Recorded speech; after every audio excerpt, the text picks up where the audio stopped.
Soomaaliya ma isku filan tahay la'aanta kaalmo dhaqaale oo caalami ah?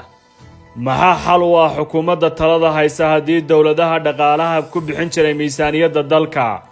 ay kaalmadooda goosteen? Bilowgii bishii Janaayo iyo 14 bishan Abriil ee sanadkan ayaan tabinay warka ku saabsan inay dalalka bixiya dhaqaalaha lagu kabo miisaaniyadda Soomaaliya ay bilaabeen inay xilli hore joojiyaan dhammaan dhaqaalahaas. sababta ugu weyn waxa ay arrinta ku saabsan ismarwaaga xagga siyaasadda ee doorashada oo ay isku hayaan dhinacyada siyaasadda ee Soomaalida. xalay wasiirka maaliyadda ee Soomaaliya Cabdiraxmaan Ducaale Beyle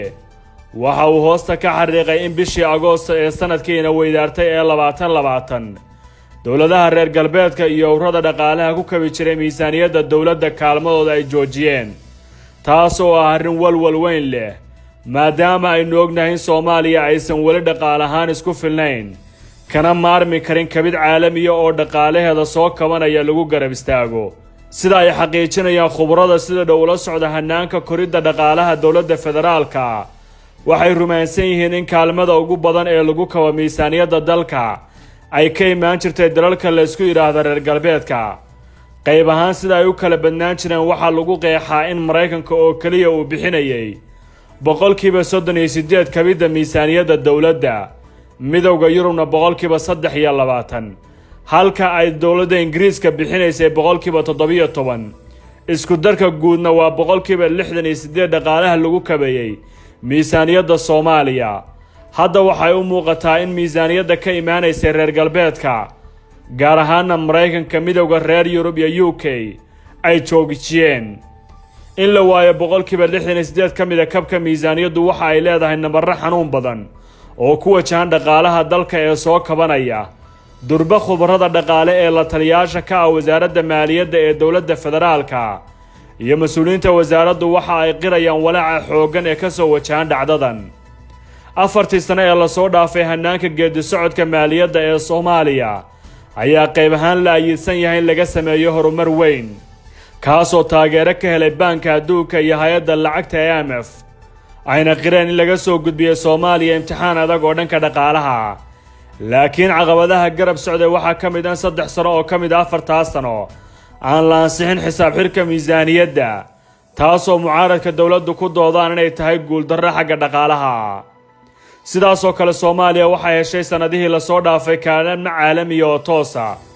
waxaa la ayiidsan yahay in midowga Yurub, Bangiga Horumarinta Afrika iyo Bangiga Adduunka ay lacag ka badan $235 milyan oo ay siiyeen dowladda federaalka, taasoo qayb badan oo ka mid ah loo qaybiyay dowlad goboleedyada dalka. hadda wasiirka maaliyadda ee Soomaaliya Cabdiraxmaan Beyle waxa uu hoosta ka xariiqay in la joojin doono mashaariic ku kacaya lacag ku dhow $1 bilyan oo, taasoo ka imaanaysa beesha caalamka, mushaarka shaqaalaha rayidka, ciidamada dowladda, hawl socodsiinta shaqo ee hay'adaha dowladda, mushaaraadka golayaasha kala duwan ee dowladda ayaa miisaaniyadda dowladda ka ah $30 milyan oo bil kasta. ma jeceshahay inaad barato qur-aanka kariimka ah iyo culumta shareecada? ugu kaalay markaska Nuurayn Online. lacagtaasoo haatan kala bar ka mid ah meesha ay ka baxday maadaama dowlado shisheeye ay bixin jireen. sida ay caddeynayaan khubarada dhaqaale, dowladda federaalku marka soo ururisa lacag dhan $30 milyan oo bil kasta kamana keento gudaha dalka. boqolkiiba 50 ka mid ah lacagtan 30 milyan ah una dhiganta 15 milyan oo ka mid ah dhaqaalahan mushaaraadka iyo hawl socodsiinta hay'adaha dowladda waxa ay ka imaan jirtay beesha caalamka oo hadda joojisay kabidda miisaaniyadda dowladda. inkastoo wasiirka maaliyadda Soomaaliya Cabdiraxmaan Ducaale uu arrintan shaaciyay, ma uusan raacin sharaxaad la xiriirta sababta deeq-bixiyaashu kaalmadooda u goosteen si cad. haddana waxaynu saadaalin karnaa arrimaha ka dambeeya tallaabooyinkaas oo kale ah: kow, dhaqaale xumida dowladihii kaalmada bixin jiray soo food saartay ee xanuunka safmarka ee COVID-19 uu sababay, taasoo hoos u dhigi karta dadaalkii garab istaagga ee dalalkaas. iyo tan labaad oo arrimaha siyaasadda oo la xiriirta howlaha doorashooyinka Soomaaliya. sababta u dambaysa ayaa ah tan xooggan, waxaana hore u jiray markasta in la joojin jiray dhaqaalaha caalamka bilaha u dambeeya ee muddaxileedka hay'adaha dowladda federaalka. balse dhacdada cusub waa arrinta muddo kororsiga golaha shacabku ay sameeyeen oo baaqi ka yimid dalalka bixinaya dhaqaalaha ugu badan ay caddeeyeen in taageeradooda maaliyadeed ay dib u eegi doonaan taasoo durba muujinaysa inay sameeyeen tallaabo kasta oo ay qaadi kareen ilo diblomaasiyadeed oo ku dhow ururada iyo dowladaha dhaqaalaha ku bixiya kabka miisaaniyadda Soomaaliya waxay hoosta ka xariiqeen inay ka walwalsan yihiin hannaanka loo isticmaalayo lacagtaas oo ay sheegeen inay suuragal tahay in xagga siyaasadda loo isticmaalo taas ayaana ahay leeyihiin waxa ugu weyn ee caqabada u arkaan dalalka Turkiga iyo Qatar oo rumaysan yahay inay xulafo ahaan ka yihiin arrimaha siyaasadda gudaha ee Soomaaliya meelo ka mid ah waxay taageerad maaliyadeed oo toos ah siin jireen dowladda federaalka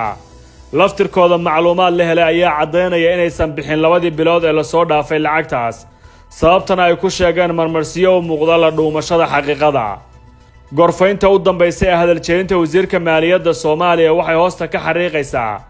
inay soo wajahan tahay marxalad lacag la'aan oo ku dhacda dowladda ayna istaagi karaan dhammaan howlaha shaqada taasoo haddii ay dhacdo dhabarjab siyaasadeed ku noqon karta dowladda federaalka ee Soomaaliya